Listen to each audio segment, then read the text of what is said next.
Gary, we battled hard today, but fortunately we bow out the Challenge Cup to a brilliant side in Wigan. What are your overall thoughts on the game?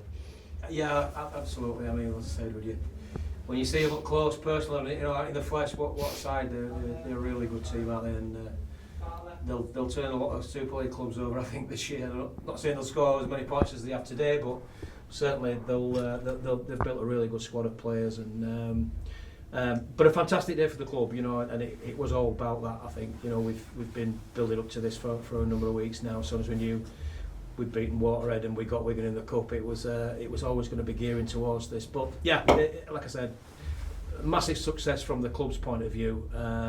Shame about the scoreline, but it is what it is. Like you said, it's a massive day for the club. We had our biggest home attendance since 1998, I think it was. Yeah. How does this set the club going forward in terms of financially as well? It's huge for us. It really is. It's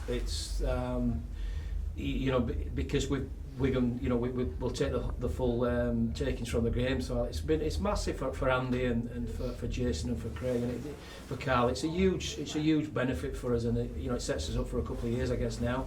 We do struggle financially as a club, and it is a situation where we want to have days like this. If we could have one of these every season, it'd be a different scenario. So from a commercial perspective and from Andy's point of view, I think it's a huge benefit to the club, and thanks to all the Rochdale fans, because I think we've got a fair contingent of Rochdale people here as well, and I just want to say massive thanks to those guys for coming out and supporting us. And those that came out, they saw their side that matched Wigan in physicality, obviously the class that Wigan have. Yeah, we're playing players like Bevan French and Jaifield every week. Yeah. I mean, it's a golfing talent in here. The full-time professionals and the decision making and the skill levels are so much higher. But I said to my boys afterwards, what I will say to you is you've not given in. You've been fully committed, and we've not thrown the towel in, and we've not raised the white flag for 80 minutes. We've given as much as we can, and obviously they've punished errors as I expect them to, and been quite clinical at times. And there were times I think we went 10 minutes without touching the ball, and that's always very, very tough. But